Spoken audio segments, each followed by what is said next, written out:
You know, when I was your age, go ask your mother. I know you don't like it. It builds character. How many times do I have to tell you? I'm not just talking to hear my own voice.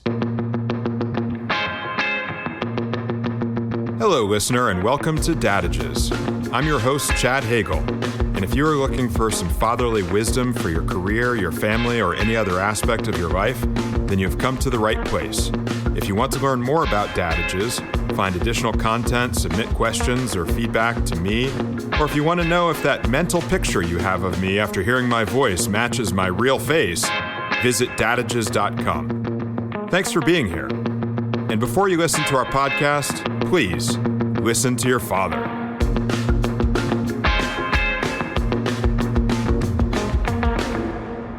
Welcome, welcome, welcome. Sorry, John Oliver, I borrowed your introduction. Don't worry, I won't say it's been a busy week. Listeners, here we are back for more Dadages. I'm your host, as always, Chad Hagle. Today we have a very special episode that is meaningful to me personally. In his 1933 presidential inauguration speech, Franklin D. Roosevelt famously said, "The only thing we have to fear is fear itself." Borrowing from this classic turn of the tongue, I came up with today's dadage, which is very fundamental to my view of life. The most important thing we have to learn is learning itself. What exactly does that mean? Stick around. In about half an hour, you'll be able to answer that question for yourself. Today's episode is all about education. Let me share a little more Chad Hagle background so you can understand from where I'm coming in this discussion. First and foremost, the greatest blessing I have received in my life is the gift of an amazing education. It's the most important thing my father did for me. He made it possible for me to go to wonderful schools in Florida growing up, Park Maitland School and Trinity Preparatory School. Shout out to Trinity Prep Class of '94. And then my education at Stanford and the opportunities that have precipitated from that have truly elevated my life. About 15 years ago, I made a conscious decision to change my life's path, and I reduced my focus on my own business by about 50% and redirected that focus toward philanthropy. I devoted the majority of my philanthropy to education in various forms. In 2008, I formed an organization called SPIRE, Stanford Professionals in Real Estate, which, in addition to being a way to connect alumni in the field of real estate, has a mission-driven focus on student outreach and educational program development at Stanford. Since that time, I've grown my engagement at Stanford to include a role on a task force focused on the Stanford Center for Spatial and Textual Analysis, or CESTA. I know that is a mouthful, but the center is essentially a humanities-based research platform that utilizes cutting-edge computing technologies and big data to ask and answer questions about history, sociology, anthropology, literature, and other disciplines that could not have been asked or answered in the past. Their work falls under the heading of digital humanities. We'll put a link to CESTA on the bulletin board. I recommend you check out the center. It's really fascinating stuff. My deeper and longer-term engagement at Stanford over the past several years has been through the Humanities and Sciences Council. I was grateful to Dean Richard Saller, the former Dean of Humanities and Sciences, or H&S for short, that he invited me to join the H&S Council after my initial engagement with CESTA. The role of the H&S Council is to engage regularly with the Dean of the school, which is the largest at Stanford by enrollment and major, and to advise the Dean on key topics and strategic initiatives. It's truly rewarding work. I'll share with you the story behind my introduction to Dean Saller and my journey through philanthropic engagement with both CESTA and the H&S Council in an upcoming episode of Dadages devoted to philanthropy. But for now, let's focus on the humanities and the notion of a true liberal arts education. Now, you may be asking a question, or perhaps you've never thought to ask the question, and I'll ask it for you right now. What is a liberal arts education? To try to gain some perspective, let's go back to the late 19th century here in America. Let's talk about W.E.B. Du Bois. You may not have heard about W.E.B. Du Bois. I'll confess, I did not know anything about him until the work of Du Bois was shared with the H&S Council by the current Dean, Deborah Satz. W.E.B. Du Bois was a remarkable scholar and an impactful sociologist in the era of emancipation here in the United States. He was the first African American to earn his doctorate from Harvard in 1895. And I've heard Harvard is like the Stanford of the East, so that's impressive. Sorry, I couldn't help myself. DuBois' book, The Souls of Black Folk, is known as one of the foundations of the civil rights movement. The book is a collection of essays on several topics that focus upon systematized oppression as the tool that prevented African Americans from achieving true equality in the evolving landscape of America. We'll put a link to the book in our bulletin board at dadages.com so you can check it out for yourself. It's worth a read. Let's delve into how The Souls of Black Folk has universal meaning to all of us in modern society, because I know it's not immediately obvious. Let's highlight a couple of quotes from DuBois so you can get a sense of his perspectives in his own words. Education must not simply teach work, it must teach life. Schoolhouses do not teach themselves. Piles of brick and mortar and machinery do not send out men. It is the trained living human soul, cultivated and strengthened by long study and thought, that breathes the real breath of life into boys and girls and makes them human, whether they be black or white, Greek, Russian, or American. It's important to put the work of DuBois into a historical context. DuBois was responding and reacting to the work of one of his most notable compatriots, Booker T. Washington, who espoused a philosophy of self-help and solidarity among African Americans that was based upon fighting discrimination through hard work and material prosperity. DuBois asserted instead that social equality depended upon the pursuit of intellectual equality rather than financial equality. Why I find this time period in African American history informative to a universal study of educational systems is this. It's one of the few, perhaps only, times in a modern history when we can study an educational system from a clean slate. During the terrible period of slavery in America, there was absolutely no system of education for the slave population. In fact, education of the slaves was strictly forbidden, evidence that the slave oppressors of the time themselves understood the power of education and withheld that power in order to maintain control of the slave population. The age of Booker T. Washington and W.E.B. Du Bois, and the time that has elapsed since then, give all of us a great lens through which to evaluate the impacts of education on a population. I share this bit of historical perspective because this comparison between the philosophies of Booker T. Washington and W.E.B. Du Bois helps to illustrate the difference between education in a profession or trade versus a liberal arts education. Let's finally circle back now to putting a finite definition of the concept of a liberal arts education together. Did you know, listener, that it has absolutely nothing to do with being a liberal and doesn't directly have anything to do with art?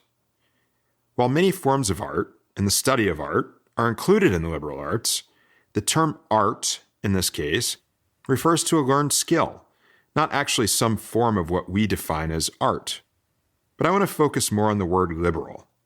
I believe that in our modern society, the liberal arts have a real branding problem here.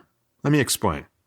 The liberal arts are not associated with social policies that are progressive in nature, and they have nothing to do with a social or political philosophy that asserts individual rights. This is where the branding problem exists.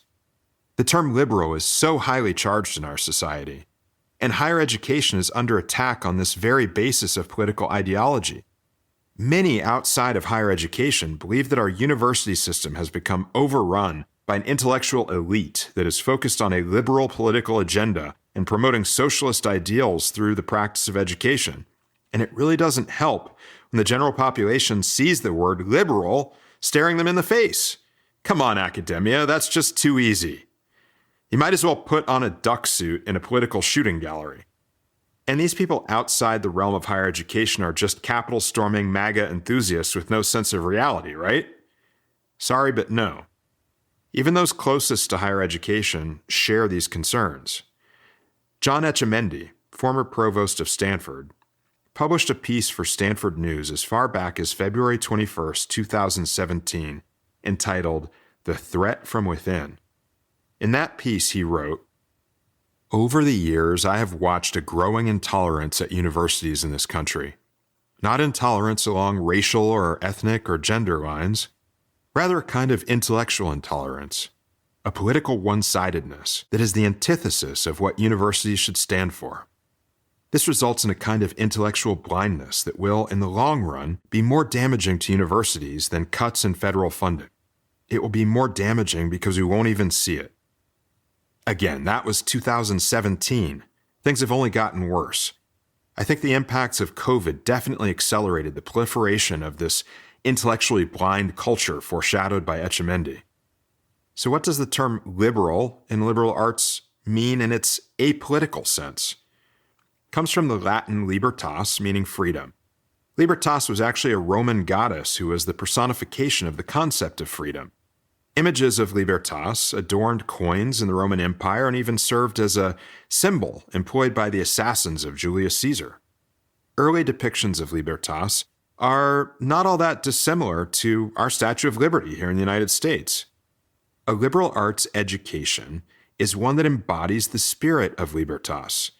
It is that body of knowledge that is worthy of and defining of a free man or woman. It stands for the freedom to gain knowledge and the willingness to respect or accept behavior or opinions different from one's own, along with an openness to new ideas. Think about that. Think about how different that is from the modern culture of higher education as explained by John Etchemendy.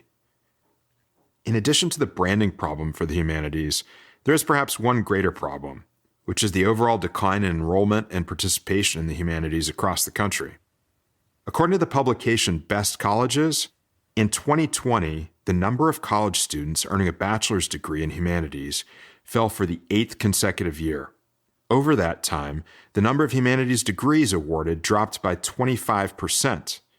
By 2020, they constituted less than 10% of all bachelor's degrees awarded, an all-time low figure.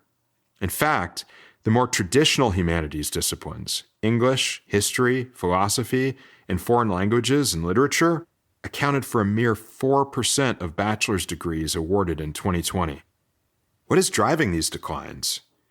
There's a pervasive opinion among students and among parents that a liberal arts education or a humanities major is a poor investment in a student's future career potential. How many of you went to college and majored in a humanities discipline and heard at some point along the way, probably from your parents, "You got a degree in what? How are you ever going to get a job with that?" The reality is that the major we pursue in college has very little to do with our career field of choice, especially when you consider that the average American will change jobs 12 times in their adult life and will change careers completely 3 to 7 times. When you think about the professional world in this context, you realize that the choice of major really shouldn't matter. But I've seen a problem in traditional liberal arts education at some institutions, Stanford among them, where the university is so committed to the liberal arts that anything that looks, sounds, or even smells like career development has no place in the university's mission. For those universities that completely reject professional development for their liberal arts students, the students can graduate with deficiencies and a lack of preparation for the professional sector that can be hard to overcome in the early part of their careers. And where are all of these students going? Most of them are moving toward those educational fields which are perceived as pre-professional in nature, and the pathways to higher-paying jobs. These include engineering disciplines and computer science in particular. However, my opinion is that a degree in computer science without a broader educational framework is very short-sighted. I believe that the computer programmers of tomorrow are like the assembly line workers of today.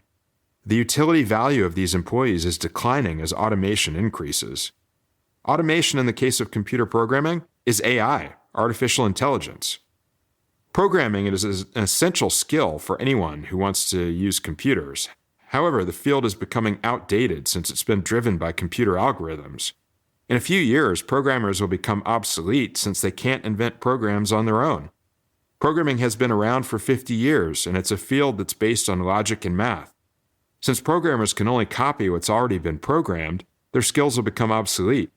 That's because there's not much you can do to invent new programming languages or applications. Programming may look complicated, but it's actually based on logic and can be copied easily. That means that within a few years, almost all programs will be created by computer algorithms instead of humans. This will lead to a significant drop in the demand for programmers as soon as current needs end. If you don't believe me that computers are capable of replacing humans in performing creative language tasks, including the language of computer programming, I have news for you. The last approximately 90 seconds of content I've just provided you was written by the AI writer and text generator known as Smodin. I put in the prompt, "Computer programmers will become obsolete due to artificial intelligence," and the platform spit out this content in like 10 seconds. I got this idea from my son Braden, who opted for this same exercise in writing his essay for his application for MIT. He had the algorithm write the essay, and then he wrote a companion piece to discuss the implications of that feat. As I've said before, sometimes as parents, we benefit greatly from looking to our own children for inspiration. We'll put a link in the bulletin board where you can take Smodin for a spin for yourself. It'll really blow your mind. Whether you study computer science, an engineering discipline, or one of the natural sciences in preparation for a career in one of those fields, the pace of innovation and discovery is so rapid now that the specific knowledge you pick up in a few years in a university setting will definitively be obsolete well within the span of your career. It's impossible to imagine that what you learn in college will last you for the rest of your life. That is, even if you remember it. I often tell people that I've forgotten more than most people will learn in a lifetime. Ah, the miracle of higher education. I believe some of the fundamental benefits that can only be learned through a comprehensive liberal arts education are the following. 1. Learning how to acquire knowledge through inquiry. 2. Learning collaboration with others to obtain knowledge and solve problems. 3. Learning how to communicate knowledge you have acquired to other people. 4. Learning how to reconcile differing perspectives and beliefs in order to coexist. These are the critical principles and capabilities that could be forever lost if we see the demise of liberal arts education. With all of this pressure on career-focused education, and with the sociopolitical headwinds against liberal arts education, is saving humanities a losing battle? I don't think so. What do? I think the answer comes from within. The only way to navigate the current challenges in higher education is to continue to develop the next generation of leaders and give them the tools to tackle these challenges. To me, this is achieved through balance that comes from the inclusion of a broad range of knowledge. The more we can promote diversity of all forms in education, the greater the impact we can have. The diversity of which I'm speaking is the incorporation of humanities education into programs of students studying STEM, science, technology, engineering, and math. To employ terminology that was popularized when I was in Silicon Valley, we need to make our techies more fuzzy and our fuzzies more techy. Author and fellow Stanford alum Scott Harley makes the case for the value of liberal arts education in the world of technology in his book, which is actually titled The Techie and the Fuzzy, in which he describes the benefit to big tech companies of, in his words, the precise skills that a liberal arts college education seeks to foster, chief among those being intellectual curiosity and confidence, creativity, strong interpersonal communication, empathy for others, and a love of learning and problem solving. You can find a link to his book in our bulletin board at dadages.com. Here's a great story from my 20th reunion, where a graduate of the class of 1978 spoke to our group. He shared with us, "It was my engineering degree that got me my first job, and my sociology degree that got me every single promotion thereafter." There you go. To find the poster child for modern higher ed, we just had to look in the class of 1978. Further, I think the inclusion of professional development and tools that can be applied to the private sector for majors in the humanities and sciences is critical to prepare those students to thrive in professional settings and beyond. Even the academic realm can benefit from leaders that have basic business operational skills. You may not know, listener, that in a higher education environment, it is often the case that academics rise up through the ranks of administrative leadership within a university and end up in a senior management role that is responsible for a business unit of the institution. In some cases, these academic leaders have little or no business management background at all. We've talked before on Dadages about the Peter Principle. I like to call this the Professor Peter Principle. I've been called upon to provide advice and guidance directly to academic leadership in my philanthropic career, and have been able to inject business principles and an entrepreneurial problem-solving approach to helping them improve operations within their department or program. I've seen firsthand that academic programs can excel when their intrinsic skill sets and abilities can be combined with those from the for-profit sector. I think the greatest resource a university possesses, and the one that I have seen as the most underutilized at Stanford, is its alumni population. In essence, the case I'm really making here is for the depolarization of our higher educational system. Every intellectual and professional environment benefits from diversity. If we can break down the wall of intolerance between liberal and conservative viewpoints in an educational environment, break down the barriers between STEM and humanities, break down the techie versus fuzzy divide, and break down the separation of academic study versus professional development, I truly believe we can fix what is broken in our educational system and better prepare the leaders of tomorrow. And it goes well beyond that. As a society, we really need to learn to coexist with mutual respect for one another outside the halls of higher education as well. The future of our entire democracy depends upon diversity and depolarization. That brings us to the end of our time here today, listeners. I truly hope you've enjoyed this topic. I know it was quite academic, but I hope that what I've shared today has helped you to see how these concepts about learning and higher education really matter for our children, our families, and our society as a whole. Let me know if you found it meaningful. Let me know if you'd like to hear more on these topics. Email me your thoughts. You can always reach me directly, chad@dadages.com. I value your input, and I will get back to you. And I leave you today with this awesome dad joke, which is a college joke and a Chuck Norris joke wrapped into one. What could be better than that? What did Chuck Norris say to his father when he left for college? "You're the man of the house now, Dad."